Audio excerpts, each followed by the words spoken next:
Hello you lovely lot and welcome to another video. My name's Katie and today we're gonna kinda go beyond the box for Upgrade of June.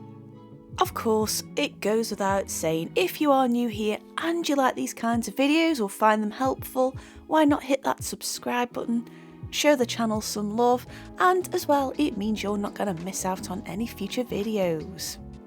Of course, shameless plug aside, let's talk about what's going on the screen today. Now, I'd been wanting to do this style of drawing for a little while now before we even got the box. I'm quite into my line art at the moment. I'm kinda into everything at the moment though, to be honest with you there. It's like every time I've got a new material I go wild for it and then it kind of phases off because I've gone wild for a different material. But to be honest, on the grand scheme of things, anything where there's line drawing involved, that usually gets my attention more, and that's fundamentally because most of my artwork starts off with a drawing, and I kind of see this as being an extension of that. I begin with penciling it out and then filling in the details using the pens, and I suppose really it's an extension of that drawing out process, rather than perhaps sketching out for a painting, for example. It means I just get to carry on with the sketching part. Does that make sense? The subject for this particular drawing is the Harris hawk called Hoss, and Hoss belongs to my fabulous friend Katie over at Beaks and Talons, and I will leave a link to their socials down below, either in the description box or in the comments, and you should definitely check out her socials. She has the most amazing, gorgeous Harris hawk, like I say, named Hoss, and I just love seeing their pictures coming up on my feed. Every now and then I'll see a picture and I'm like, oh, I really need to draw that. And I originally, many years ago, when I wanted references for drawing wings, specifically birds' wings, I remember contacting her saying, look, can I use your pictures as references to practice? And she was brilliant. So please go over there and show some love. Anyway, let's talk a little bit more. So yeah, the Upgrade box we had in June had liner pens, and we had 2 shades of grey along with 2 black. We had 2 pens in the very light grey, which is perfect for adding just preliminary details down. You could argue that the tonal variation of a HB pencil is about the same level of grey as those 2 lighter pens, and then the next grey pens we've got are sort of a mid-between tone, and then obviously the black is black and it's the darkest I can go on this.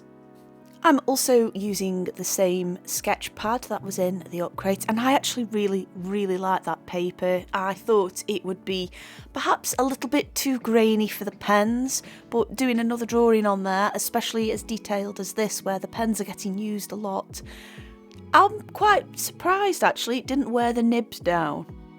Especially that grey nib as well. I tend to find the brush nibs are the worst for wearing out. I've used the Faber-Castell ones before on cartridge paper, and within a matter of a couple of pictures they're not as pointy anymore, and that might be a little bit of user error as well, but obviously you can't quite get those very fine lines that you can with a brush pen, especially if the nib is busted on it, so to speak.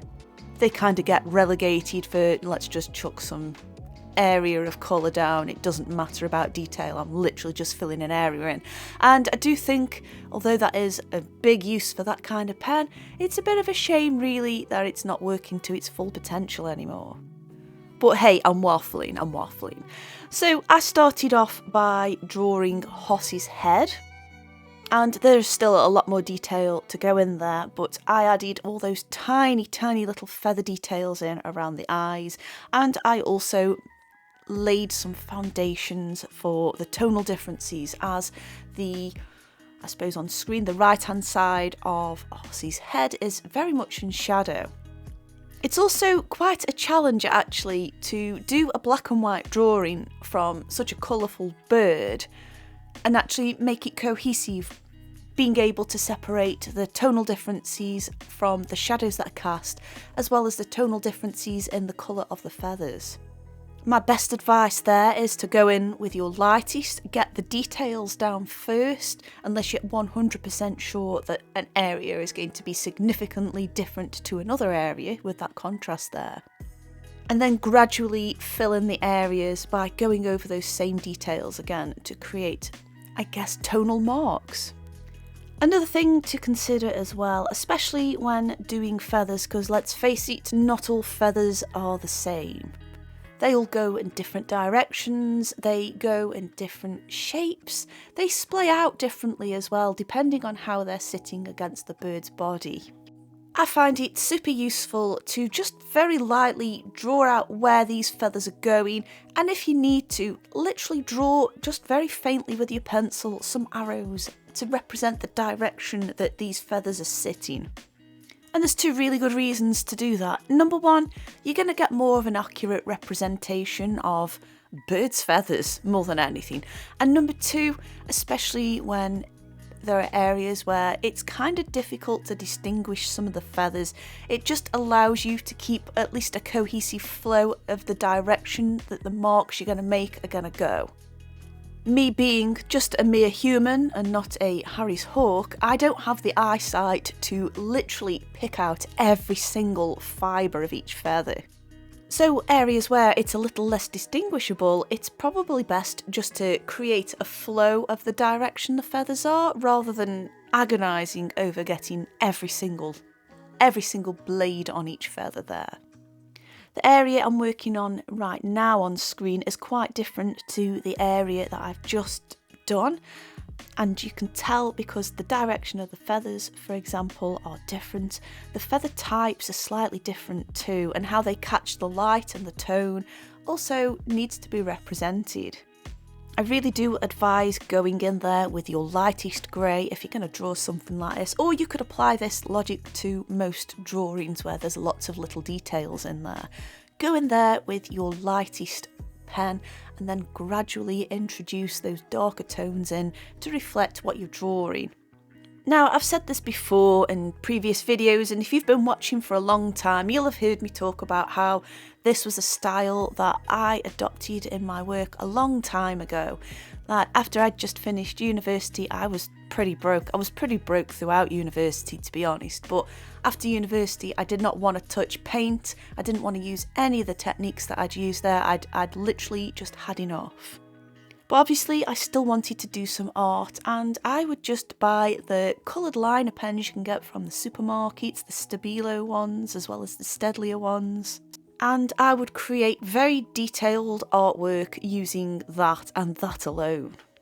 I think some good tips to carry on board when using this style is, if you feel like you're getting a little bit bored doing this and you want to hurry your picture along, don't.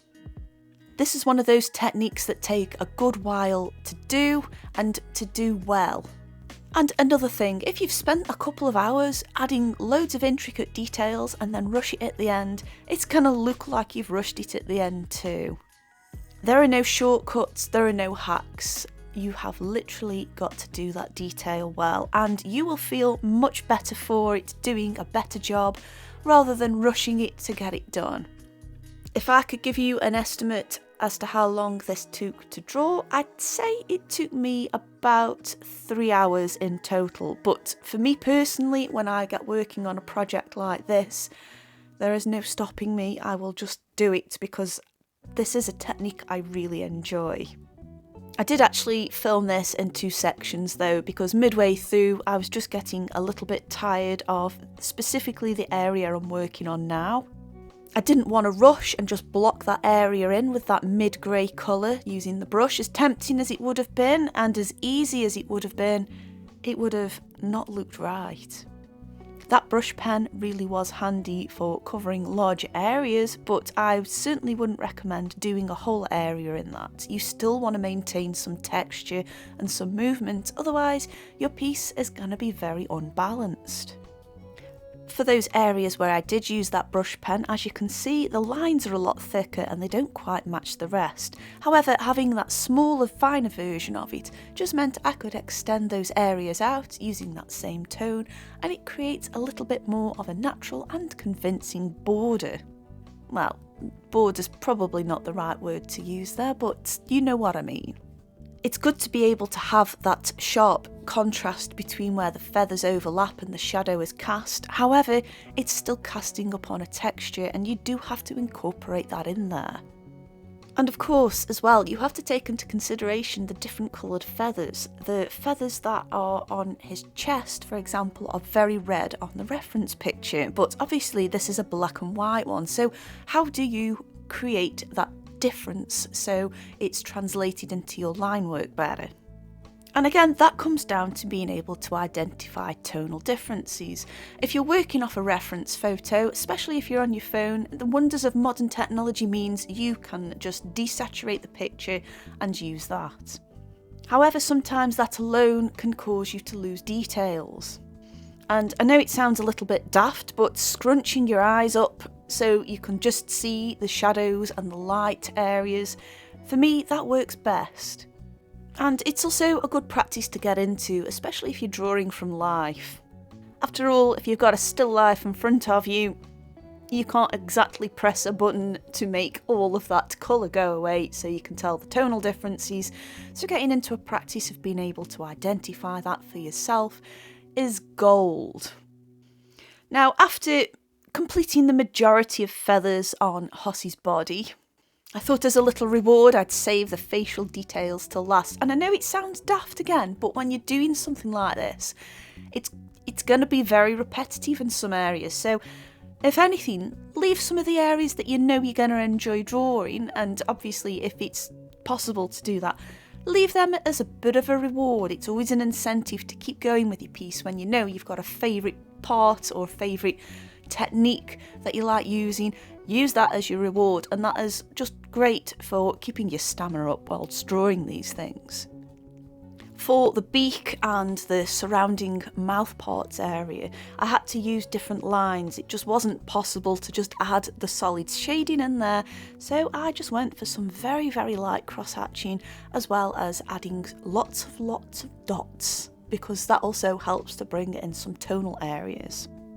I also had to work my brain into adding the tonal areas on the right side of the bird's face as well. And again, that was difficult because you look at it and you're like, well, that's lighter to the feathers next to it, but it's still in shadow, and that does have to be taken into consideration. If there's one big takeaway though, just to quickly round it up, is just very loosely sketch what you're going to draw. There's no point adding them details in with pencil to erase them. Secondly, be patient, set yourself goals throughout, and little rewards as you go along. I do hope that you found this video useful, especially if you're just starting out with this technique. I also hope you enjoyed it too. I just want to say a massive thank you for watching. There should be a couple more videos on screen. I think you should definitely click right now. And in the meantime, I'll see you lovely lot soon. Thanks for watching. Bye!